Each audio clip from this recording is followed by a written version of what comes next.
Innsmouth, stranger. Hi, I'm Rob Whiten from the Innsmouth Book Club. Join me and my fellow guide John Chadwick as we take you on a fortnightly tour of Innsmouth.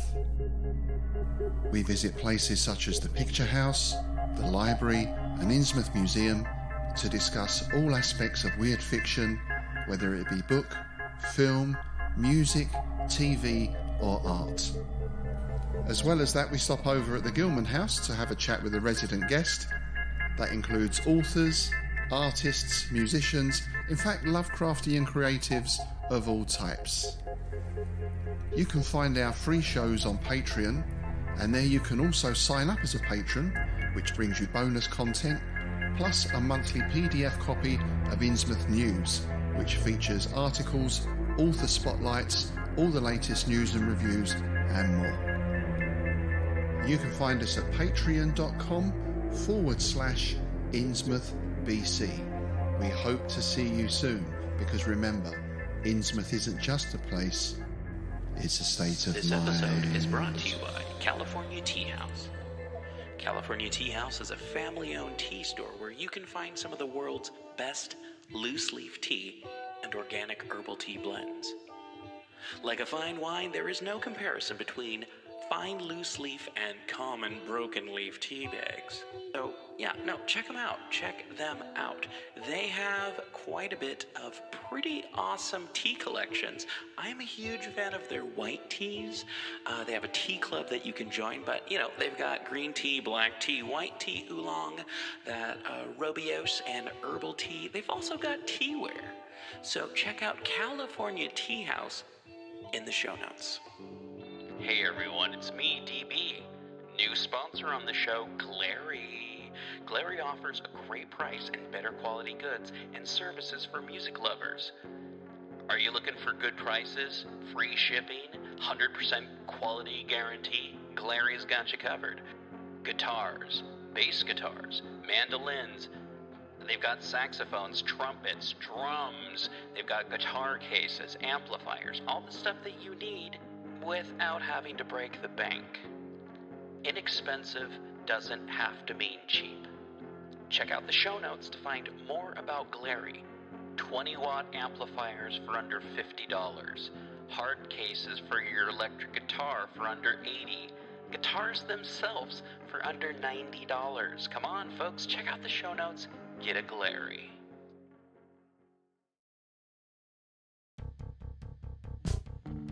Hey everyone, it's me, DB. Just reminding you, we have t-shirts in the shop. Just go to pgttcm.com. Check out all of our cool t-shirts and stickers. Heck, we even got some shelf curtains in there. Keep clean, look cool, have cool stickers to put on stuff. Join us on Patreon, get a free sticker. Or don't. It's up to you. You're listening to KZOM, Oleander Public Radio. Greetings, listeners.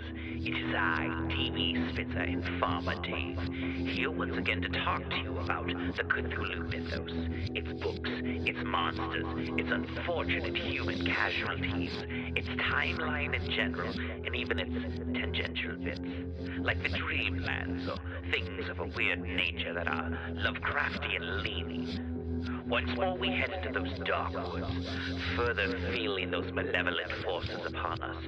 Once again we walk down the lightless stone staircase in the middle of nowhere. You're listening to KZOM. Hey everyone, it's me, DB, and right over here next to me, Farmer Dave. Haven't seen you for a while. I'm finally feeling better. Feeling better. Yeah. How have things been going in the outside world? Crazy. Okay. Yeah, they blew up the Georgia Guidestones. Oh wow. And, that is crazy. They assassinated the former our Prime Minister of Japan. Oh wow. Okay. I think there was a couple countries that kind of fell. The president of Singapore has fled. Okay.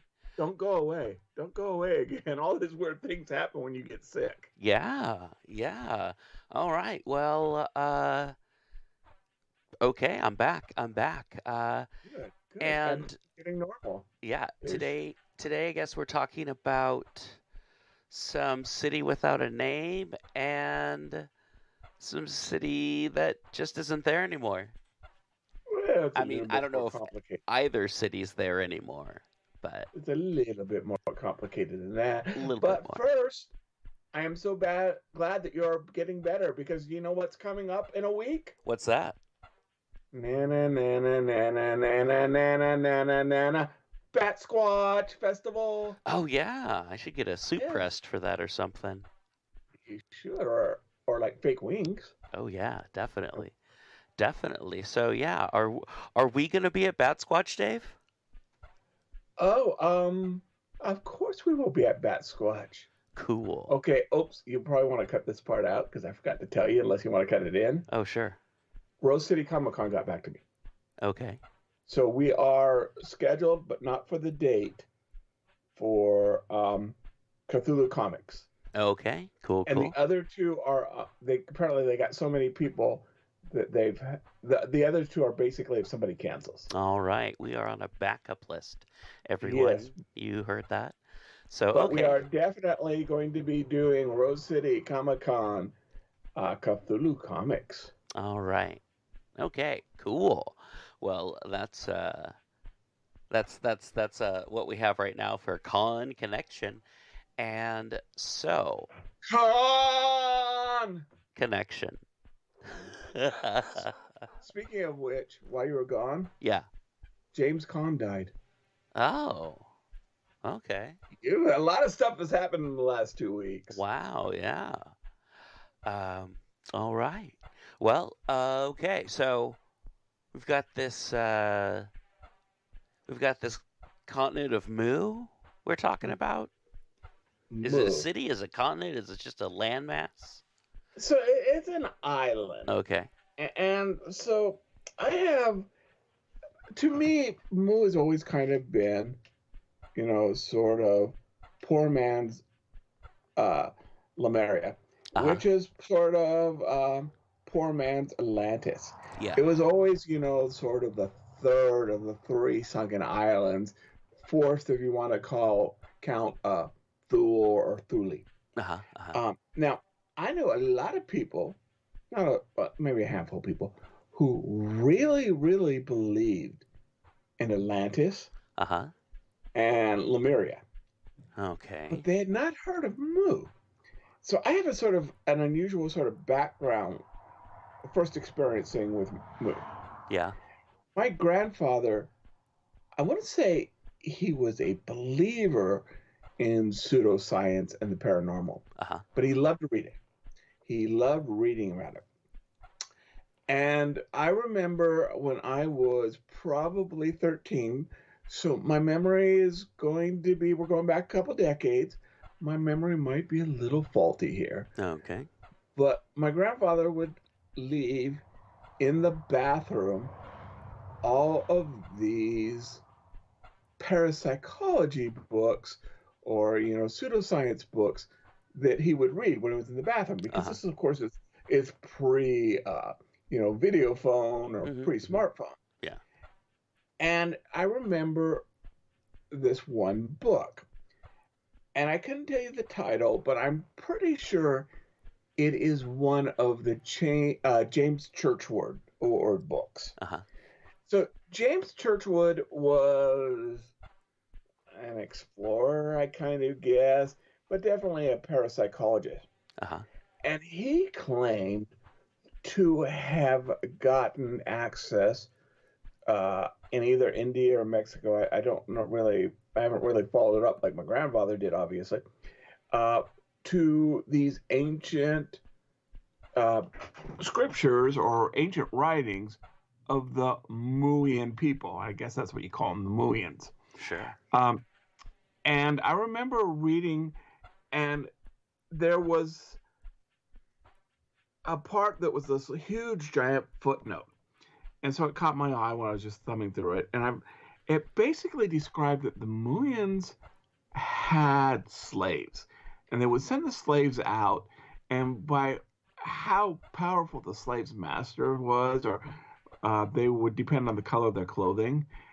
And that they would send messages to each other by tying messages to dogs. And they would have like dog messengers. Uh-huh. Now, again, this was decades ago that I read this. And maybe I remembered it wrong. But so that was, even as a teenager or a pre-teenager, that just seemed whacked to me. Uh-huh. And it was one thing to say, oh yeah, there was an island that sank that was an island that sank. But when they were getting into things like, oh, and then their slaves wore this color, that just seemed that just stopped being like a possibility. That just seemed like, Robert E. Howard writing. Yeah.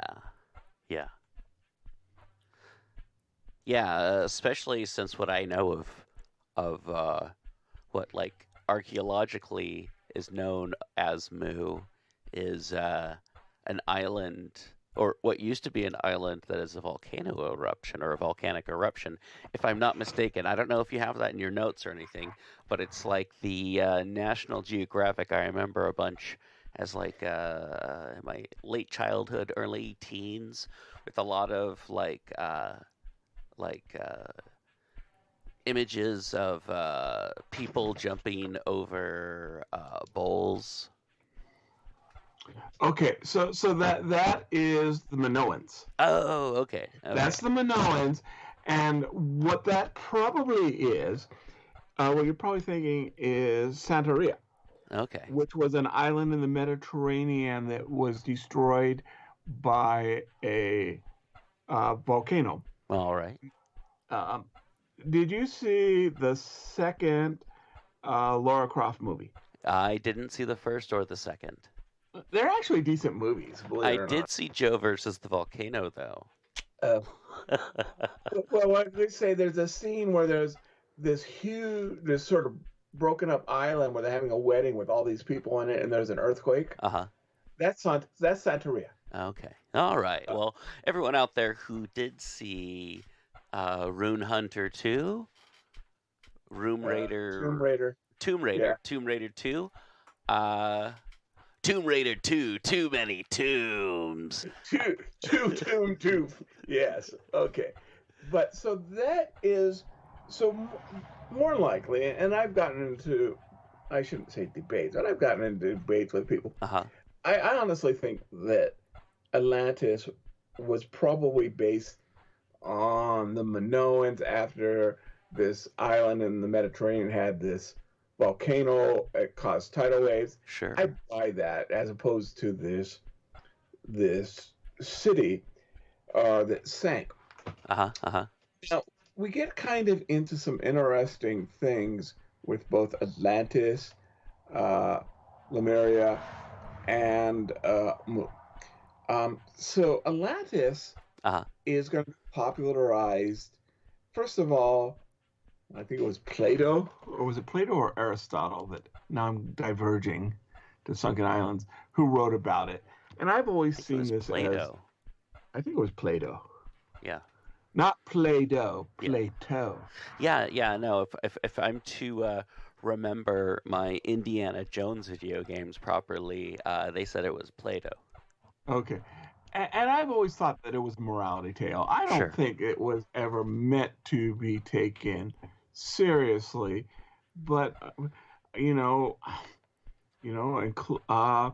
there have been some very intelligent people that take it seriously. Oh yeah, well, if we go back, a couple thousand years before Plato, like 1,000 years before Plato, we had places like Doggerland that went underneath the waves, and places on coastal India that used to be coastal India that went beneath the waves after the last ice age, and that could be something that I don't know, maybe it's something that was carried on in oral history and has something to do with why so many people believe in sunken cities and stuff like that. Like how I misremembered Manoa as Mu. Other people could have misremembered things that they heard from some sort of oral tradition or mixed up one thing with another thing. Who knows? But Exactly. and you could even have Pliny the Elder mess something up in a book that everyone's like fighting over, and then just realize that it's like a mistranslation from some from Egyptian to Coptic, and just be like, oh, we messed up bad. This is really bad. That wasn't this at all. Anyway, just an idea. Yeah, so the thing that really sort of popularizes our version of Atlantis in the United States in 1882. Aquaman? No, close. Nora Namor. Ignatius L. Donnelly. All right. Who was, among other things, he was a congressman or a senator. But he wrote this book, which was called Atlantis, the Antediluvian World. And where he proposes these things, and he kind of admits that, hey, this is far out, and I'm just throwing out ideas here. Yeah. But he thought, the Atlanteans had flying machines. And so we now see him he almost describes the steampunk society. And that's where we get sort of like the Disney version of Atlantis, where it's a steampunky society. Sure, yeah. He gets really rich writing books with no basis of fact. Then he writes this book basically saying that Shakespeare's writings are all bacon. Not that they're made of, pork products, but, that a guy named Bacon wrote it. No evidence. And so he's just slammed on this. Oh, sure. And then we have Lemuria, excuse me. Do you know where that name comes from? You told me this before. The name comes from lemurs. Lemurs, exactly. And I'm sure I'm repeating myself. But so early Darwinian evolutionists run into this problem. So they think, well, wait, there's lemurs in Madagascar and there's lemurs in India. We don't think they could have gotten this far, and they predate human beings. How did they do that? What they could not have known 190 years ago is that lemurs in Madagascar, besides wearing little crowns and running around the zoo, are not genetically related to the lemurs in India. They just look alike. Oh, interesting. So they came up with this idea of that there must have been a land bridge between the two. And that's what, and they named it after the lemurs, Lemuria, and that they could get this far, and then they get then they could get into India or Madagascar or vice versa. Then my good friend and yours, Madame Blavatsky, really sort of took this down. And they said, well, the island's not there anymore. It must have sank. Yeah. And there was no evidence of that. But at least they were trying to think scientifically to come up with an idea. And so, like many sort of, scientific ideas, it spread like wildfire. Sure. So Madame Blavatsky said, well, this is where the Lemurians were, and they were giant reptilians, and they were like the third or fourth race of mankind. Sure, yeah. Now, what we do know is Lovecraft read all of this, and he, of course, uses Atlantis, but he also uses Mu. Yeah. And a couple of stories, if not really, he doesn't. He brings them up, he I brings it up, and I was gonna say, didn't Ghathanathoa sink Moo? I think that it did, because it comes. He talks about it in Out of the Eons, Uh-huh. but he also talks about it in I thought one other story. And he actually he references Churchward's books in there, Okay. so he does bring them up. All right. Very cool. Yeah, no, I have a feeling that a lot of the guys that we reference on this show read those books and definitely read Pavlotsky. Oh, definitely. We have. I think it was a letter of Lovecraft writing to, I think, Robert E. Howard, Uh-huh. where he says, "This is great source of material. It's ridiculous. Of course, I don't believe it, Sure. but it's great source material." Oh yeah, no. Sorry, I had to drink some water there. It sounds like you're sinking under the water. Yeah, no. Clark Ashton Smith, Howard, Lovecraft, of course, and a slew of others have used Mu or some sort of Atlantean kind of sunken city. Even Lovecraft has, besides Mu, his sunken city of R'lyeh. Exactly. Yeah. I have to say that Mu and Atlantis and anything related to that has definitely been picked up and ran with the pulps and science fiction and fantasy, and just has always been kind of cool, unless it's like, I don't know, underwater Nazis or something like that. And then I say, kick them in their gills. Yeah. And the thing that R'lyeh has in common with Mu, as opposed to Atlantis, they're both in the Pacific Ocean. Gotcha. I hadn't even thought about that. So I'm not sure if we really have much. There were several different archaeology, anthropological. There was a German expedition into these Pacific islands that were well published, and so there was quite a bit of stuff, both relatively scientific and the pseudoscience, that Lovecraft had to inspire him. Especially when we think of, Cthulhu, R'lyeh, but think of how many things he has coming out of the ocean. Even before Call of Cthulhu, Dagon, the island rises up. Yeah. Or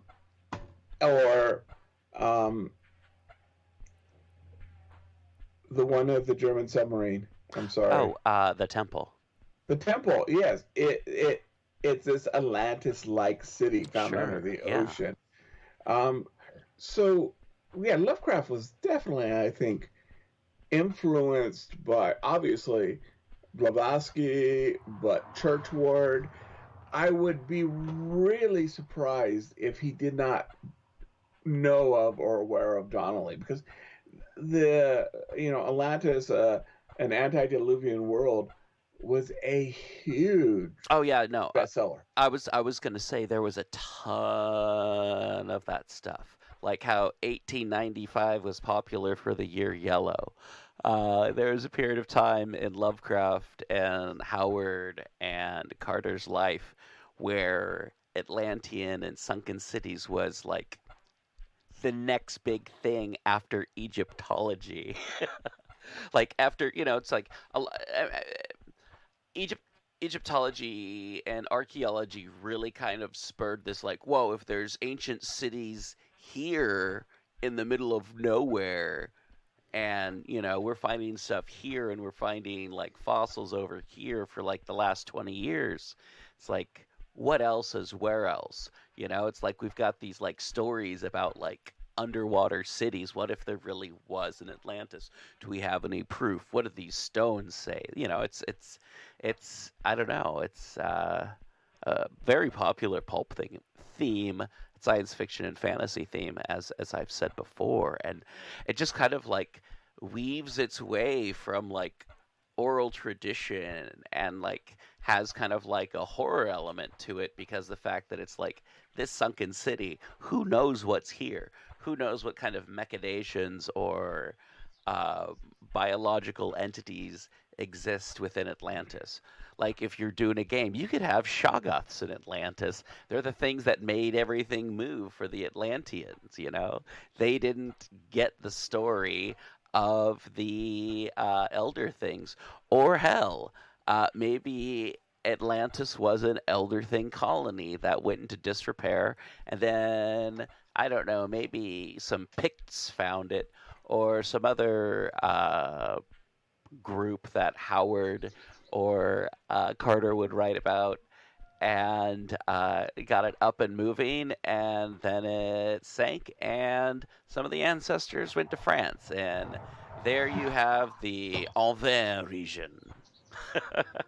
And yeah, no, who, you know, yeah, they're said to have come from the ocean. Yeah. But also, you know, before his attempt on Conan, Robert E. Howard wrote Cole. Yes. Who was the king of Atlantis. Yeah. And so in his cycle, you have Atlantis, then you have Hyborian, and then you have the modern age. Yeah. But maybe there's a Mu civilization that predates Atlantis in your horror stories or your horror-related gaming. Oh, sure. Or writing, even, for that matter. Because as much as I want to encourage gaming, whatever you want to play, I also want to encourage people to like pick up these ideas and write them. You know, you can always give us credit, or a buck or two. So you know what you call an island full of cows that sinks below the Pacific? Moo. Oh, I heard Ralph trying to answer, but unfortunately, Yes, it's hard Ralph. to say moo when you're a rooster. Yes, it is. Yeah, no, and as you find with Moo, we're sinking into the next segment shortly after this, after these ads. Anything you wanted to add to us talking about Moo before we slip off? No, I think we pretty much covered the alpha and omega of Moo. All right, sounds good. This episode is brought to you by Donner. Check out the show notes to find a good deal at Donner. Like the sound of this? This is the Donner Island Delay, and the really cool Donner LP that I've shown off on like Instagram. Check it out. They've got some really good summer deals, and check out their snap deals as well. Use the link in the show notes to help support the show. Get yourself some cool musical instruments, maybe some patch cords. Cool.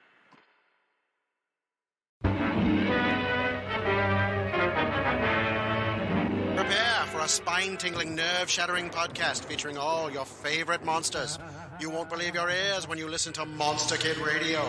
Hear your host, Derek M. Cook, and his ever-rotating stable of guests discuss your favorite classics and sometimes not-so-classic monster movies. Subscribe to Monster Kid Radio through iTunes or Stitcher, or visit monsterkidradio.net before the next weekly episode of Monster Kid Radio. Go through the archives for interviews with Sarah Karloff, Victoria Price, and Joel Hodgson. Listen to discussions about movies like Creature from the Black Lagoon, Island of Terror, and King Kong. And don't forget convention coverage from Monster Bash and the HP Lovecraft Film Festival, Classic Monsters, Modern Talk, and the head of Rondo Hatton, only on Monster Kid Radio.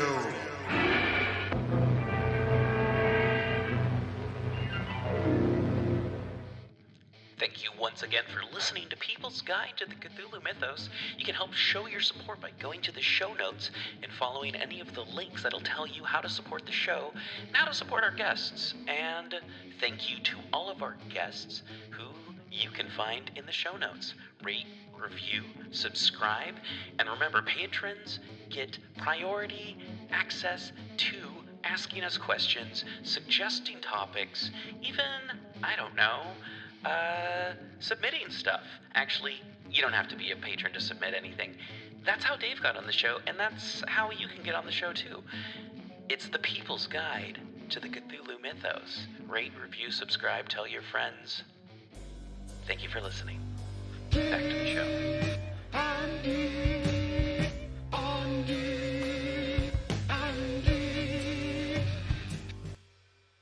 Hey everyone, it's me, DB. I've been down and out because of sickness. So, oh man, as soon as my sense of taste came back, I was happy to find a big jar of cold brew Copper Cow coffee, vanilla flavor, in my refrigerator, ready to go. And I'll tell you what, that stuff will get you up and moving. And it's not as rough on my system as regular coffee. I can't drink regular coffee a lot of the time just because it's really rough on my system. But Copper Cow, pour over, Copper Cow, cold brew, Copper Cow, espresso, all really fun. And it's not like it's, different things. It's just, you just buy the bag and use it differently, however you'd like. You can even use it like a tea bag if you wanted. Anyway, Copper Cow coffee. Check the show notes how to find out how to become a member of their subscription service and how to find out more of it. You get a subscription, we get money. Anyway, thank you so much. And everybody's happy. Yeah. All right, everyone. We are back. It's D&D on D&D with D&D. I, of course, am one of those Ds. I am DB, and this other D, that's Dave. Dave, we are talking about another... Whoa, hey, Yeah, Roy. Ralph is excited. Ralph. Ralph loves discussing the Nameless City. Yeah, or I was is going to he say. warning us not to discuss it? Yeah. No, I was going to say we're now talking about another missing place, and that is the Nameless City. Like you've said before, the Nameless City has a nameless protagonist. I've always assumed it was Abdul Al-Hazred, or a time-traveling Randolph Carter.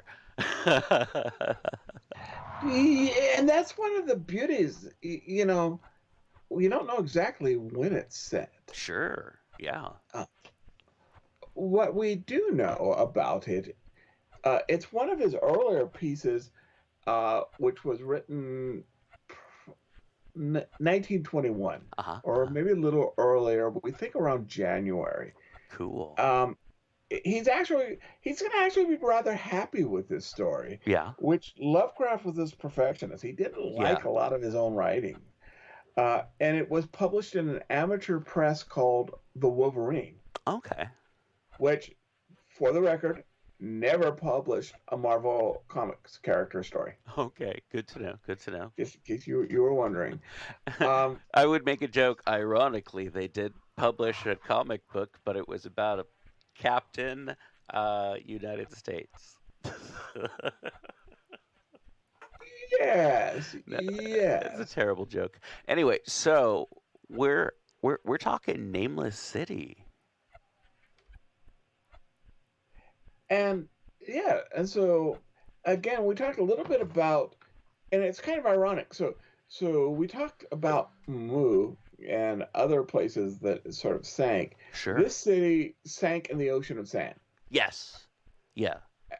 And if you're going to do a game on this, I think play up that this is this ocean of sand.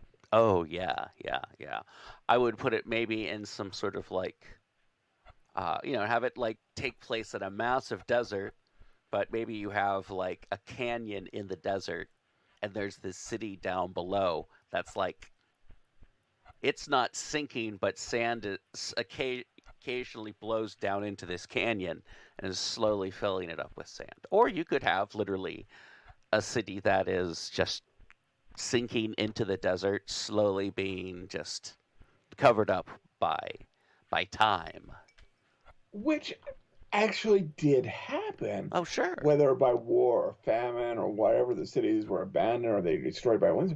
But we find or other cities in the desert that were covered up by sand. Yeah, definitely. I know that's a thing in archaeology. Not to mention pulp, tales, comic books, cartoons. Yeah. I feel like it's a fairly regular mainstay, and then what you tend to find in something like that is some sort of technology that shouldn't exist, or mummies, or some sort of example of civilization that isn't civilization that we know about, whether that be like fish people in big tanks or mummified Lemurians. I don't know. Or the history of the world written thousands of years ago in your handwriting. Yeah, I wasn't necessarily going for that, but yeah, that's it. It could be a very kind of shadow out of time kind of moment for you there. For sure, in your RPG, whether it be Dungeons or Dragons. Hold on one second.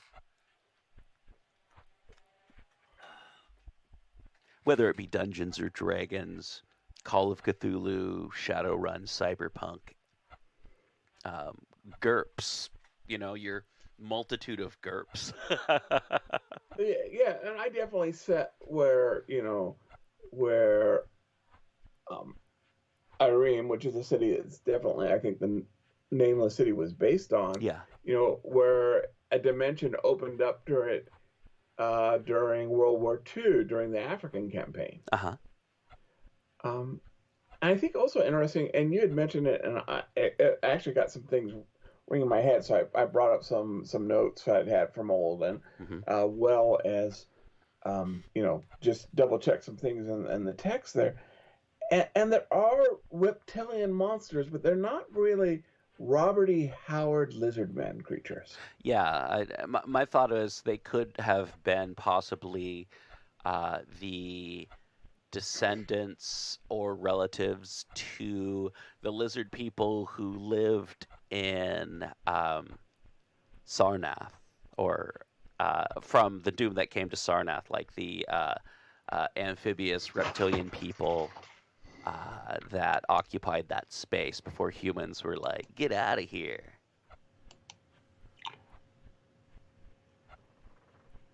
Yes, definitely.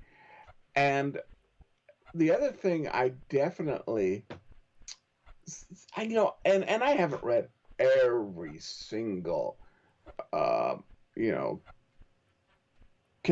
Call of Cthulhu module, but I haven't seen anyone write up these creatures. Oh, yeah. They're kind of got like seal bodies and with lizard heads and...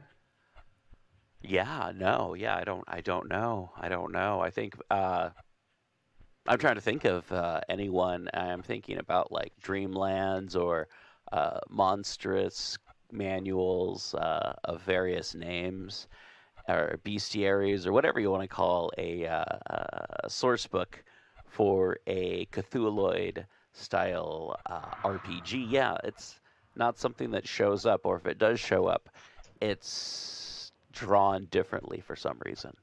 Yeah, so I think this is, if you're doing especially a desert-centered, this is perfect for creating a creature that just your players have never seen, and they probably vaguely remember that there were like serpents of somehow. But at the end, oh man, where did you come up with this great creature? You can break out, a copy of the Nameless City and say, see? But yeah, I don't think that there really is any. Yeah. But also, I don't think I've really seen any like I'm gonna say directly like Children of Yig. Like I'm sure the name Children of Yig is something, but like the human hybrid that is like as a result of Yig interfering with pioneers in Oklahoma. Yeah. Yeah, Or you have this person who's just in a basement of a jail, and just is like kind of like half snake or mostly snake. That's just been there for like 60-something years. Anyway, exactly. Or another creatures from the game, and this one has been stated in several places. I'm not sure about the most current version, but the human monster head, Egyptian creatures that we see at the end of Imprisoned with the Pharaoh. Yeah. So that would, especially, you're going to this Nameless City, your players, and we all do our best. Mm-hmm. We all do our best not to put character knowledge of our players. Sure. And I'm doing this online by post role Call of Cthulhu game. Yeah. And it came across where one of the NPCs was identified by a Cthulhu Mythos check as a ghoul. Okay. And I brought this whole thing, which we talked about when we talked about ghouls, where the ghoul started out as this spiritual, creature from the djinn, and the keeper, that's very interesting, David, but don't be using, out of character knowledge. I say, no, I'm just talking about this out of college. I mean, he said, fine, it's out of character and everything. But I could have easily got trapped with that. Yeah. In fact, I did, and this is from a pretty famous Chaosium supplement. Okay. Where I thought it was a werewolf. Okay. I really was. I thought that and I think it's written that way. The keeper did a great job of setting it up and connecting it to the werewolves, but it turned out, no, it's a ghoul. Okay. Huh. And my character has spent and a lot of energy and stuff trying to get silver weapons, and it turned out it ain't gonna do us one bit of good. Yeah. So definitely, if you think that people are going to see the Robert E. Howard lizardmen creatures, well, hit them with these instead. Yeah, I like that. You use, even if they're not using consciously the knowledge, Mm-hmm. Play with your player's subconscious a little bit. That's pretty cool. Yeah, no, it could have been a multitude of things. Something I thought of at one point in time is maybe the reason they're there and the reason they're in this like isolated weird place is there's some sort of contaminant on those bodies and they're like mutated for some reason.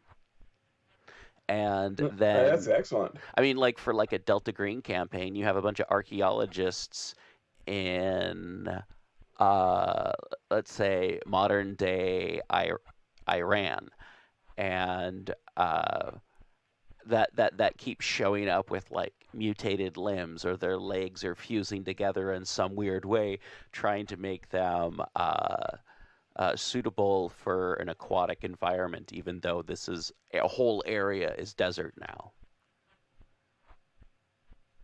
Yeah, that's excellent. Or do make them kind of like sand sharks. Ooh. Not like the real sand sharks, but sharks that travel through the sand and they bore through and grab people from beneath. You mean a dole? Maybe I do.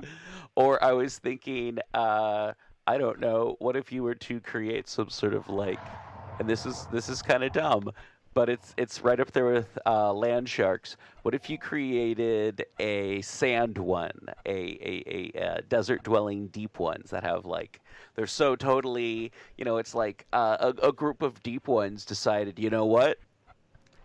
We're going to worship Nyarlathotep and walk on dry land. and their brethren got so upset with them that they paid a bunch of human mercenaries thousands of years ago to destroy their city so badly that they wouldn't even remember the name. Yeah, there's a lot you could do with that. What else? I don't know. Desert cities in general, sunken desert cities are cool ideas to have for your D&D game, and you don't have to go with aberrations to occupy it. I mean, it sounds like a perfect excuse to use undead, considering there's like mummified lizard seal things in there. It could be any kind of other mummified hybrid creature. I don't know. It's sky's the limit, even though you're underground. But, you could do a lot of things. It could be a temple. It could be a city. It could be an old trading post. It could have been a lot of different things. Maybe if you go further deep in, you find a temple to Sathagwa, and you're chased out by a black inky thing. I mean, that's one of my favorite things to go with. Oh, absolutely. And you think of it, let's say you just want to make something new. Sure. Maybe it's a D&D game. You want to put it, it may be the same sort of idea. Mm-hmm. Characters go underground. They risk their life. They fight things. They get treasure. Sure. Well, stir it up a little bit. Yeah. Instead of a dwarven mine or just the dungeon, make your dungeon a lost city. Yeah. And it doesn't have to be that much of a changes. And it doesn't. Yeah. Sorry. Go ahead. Yeah. No. Exactly. Yeah. And it doesn't have to be sand. It could be snow. It could be water that like a reef has grown into and around because it's so ancient. It could be frozen lava, dried lava. Yeah. It could be under lava. It could be under a permanently frozen lake. Let's combine two ideas. It could be on and this is more for fantasy, it could be on a floating rock. It could be on top of a cloud, some sort of like sorcerer's stronghold. It's just a lost city. Or like Pompeii, it's covered with ash. Yeah, or you had another city built on top of it. It's like an undiscovered city underneath another city. Like you could have a city like Seattle where they built one city on top of another city. But what if you have a city beneath that, like the original city that like people came in, killed whoever was there, and then built a city on top of that. That place gets wrecked, and then a city's built on top of that. While you're exploring the Undercity, you find this secret old city that you're not supposed to know about. Because otherwise your founding fathers look like total jerks. And maybe not the secret city, but we see that in archaeology. Oh, yeah. There's 8 or 9 cities built on what we call Troy? Oh, yeah. Because it was such a perfect trading place. Sure. Mexico City has a temple that is looks like a Russian nesting doll, and then on top of it is a Catholic church that's like super, super old. And then you walk right next to it, and you can go to the place where you walk down multiple layers and look at skulls and look at tools and all kinds of sculptures of skeletons and skull walls. Oh, yeah. Ralph is concerned about you discussing the secrets of the skeleton cities. Oh yeah, no, it was enough that it like made my feedback kick in and be like, "Hey, do you want me to stop recording right now?" And I'm like, "No." Okay. Ralph is trying to stop you record, but yeah. We will not be stopped by Ralph. But yeah, no, you could have, and that makes me think of Rats in the Walls, where you see all the layers of history the further you go down inside of the family underground. You could do something like that with like this temple, this city. It could be like the very underneath. Or it could be like the temple in the temple, where it's actually like way the heck underground, and you could have a whole campaign about, or a campaign about, have a mod about getting out there and then like getting back, but trying to get out there and everything like that, because that would be an adventure in itself, depending on what era and depending on how deep it is. Like, you put that stuff in like a deep trench. I'm not saying the Marinara Trench, but the Marianas Trench. Marianas Trench. Thank you, Dave. But yes. Don't put Marinara Trench. That's what I put on my giant thing of spaghetti. Yeah, put it in the Marinara Trench, not in the Marianas Trench, and be like, wait a minute, we found this while we were taking photos with whatever brand new technology. That would be a cool mission, and like, oh, we'll use whatever technology we have to get down there and check it out, and then have the temple happen all over again. Yeah, and I like the idea of what you're kind of alluding to. It doesn't have to be it doesn't have to be a desert. It doesn't even have to be a forest. It could be a city, because things change. Oh yeah. Over time. But the reason why we put cities is the same that we've always did. Access to food, access to water, yep. access to trade. So it makes sense. They say that, and I don't know if this is true, but I've heard it said that before Columbus, there was smog in the LA basin because there were so many Native Americans with fires. I don't know if that's true, but, it makes sense. You're going to be drawn to these temperate areas. If there's farming, it's be a place that is farmable. So it makes sense that we would build a major city on where an ancient people would build it. Definitely.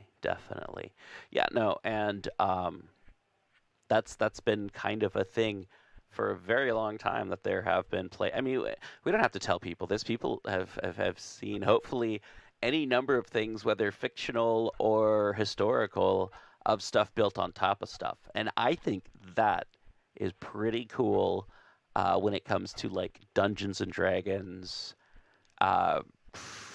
Shadowrun, GURPS, you name it. Call of Cthulhu, Gumshoe, whatever.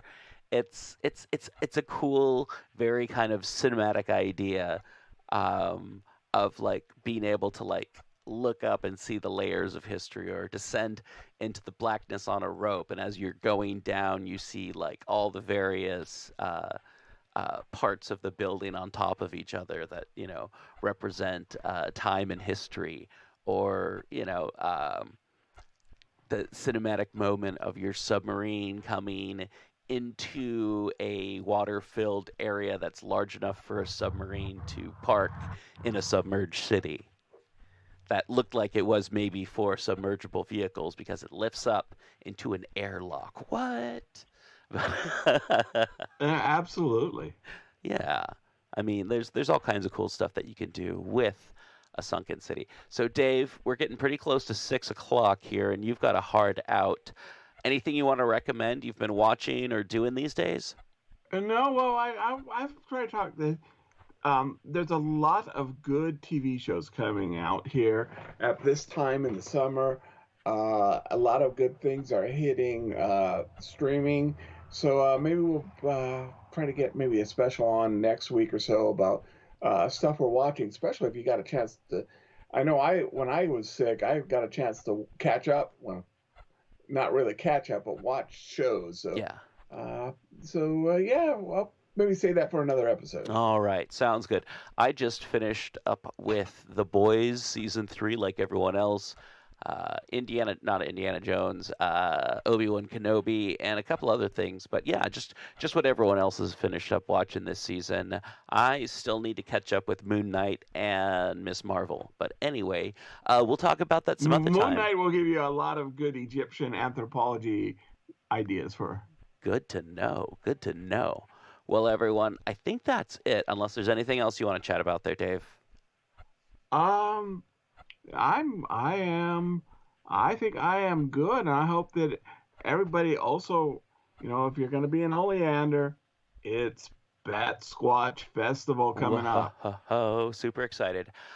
And let's see. All right, everyone, thank you so much. Check us out on Facebook and Twitter and YouTube and social media in general, and pgttcm.com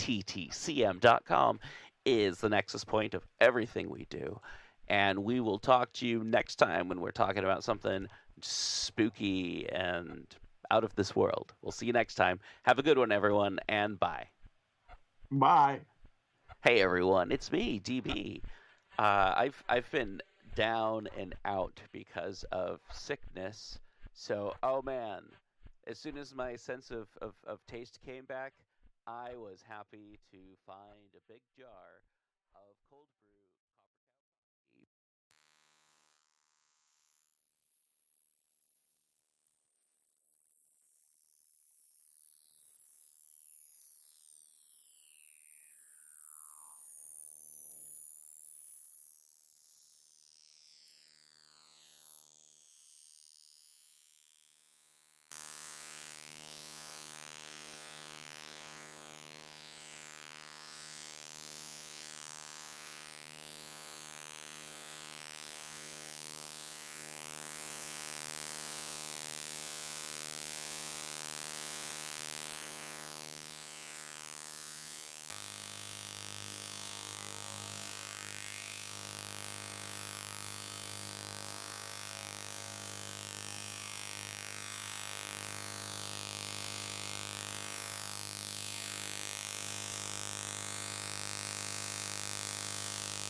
Salut.